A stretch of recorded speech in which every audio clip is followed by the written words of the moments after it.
Okay, we're on 43A, welcome back. What I'm going to do is a whole bunch of videos on electrical because and I'll just do it one wire at a time. It'll be a lot easier. So today we're doing the breakaway switch. Now, the breakaway switch is that's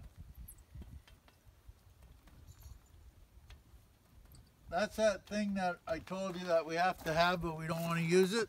That's one of them. So this is how it works. You got your axles here on your trailer, right? And they're tied together and they got brakes on them. And then you have your plug, right? And these, which are the red wire, or the blue wire, okay? They're all wired together and they're tied together, and then the blue wire comes up to the plug, right? And it's plugged into your truck. So when you step on the brakes, you get brakes. Now, they incorporated a breakaway switch with a cable on it, right? Now, what that does is what happens is you don't want it. It's one of them things where we gotta have it, but we don't want it to work. So what it does is when you lose your trailer, it pulls the cable out and applies the brakes. And this is how it does it. Because you got your brake wire here, and you got your breakaway switch. Well, on your trailer, you got an RV battery, right? So it comes like this. It's attached to the RV battery. That goes to ground. And this wire here, the other wire, goes up and tees into there. Now, most of the time, it is just butt connected or wrapped around and taped. It should be cut, and like I showed you in the other video, cut, crimped, and shrink to, but the factory don't do that because they don't have that time.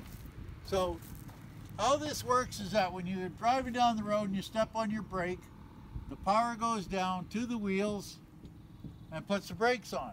Now, when the trailer breaks away from the truck, it pulls this cable out, right? It's gone. The power comes through the battery, through the switch, and to the brakes, and that will apply your brakes, and it will stay on until either you put the pin in or else the battery's dead. It's just the way it works. It's a dead short. So just remember, breakaway switch always has to have the pin in it. If you don't have the pin in it, you'll know real quick because you won't be able to pull it away. Okay? Now, some people got this thing where you have to put it in, you move your truck ahead 3 inches, put the cable on, cut the cable. Well, that's all good in theory and all that shit, but it don't work in reality, because when the trailer comes out off your trailer, the minimum, it's like we're talking milliseconds here. So does it really matter if it's got a 3-inch cable or a 6-inch cable or a foot? It ain't gonna matter, baby. It's coming on. That's the way it is. So I know you hear all them rumors about cutting cables and making it the bull. Just put the cable on. Just make sure it doesn't drag on the road. And if you want, just weave it up into your safety chains. That way you can always connect it when you put your safety chains on, right? It's kind of a thing, you know? But that's how it works. It applies the brakes. This wire going to it usually doesn't have a fuse in it or nothing. It's a safety device.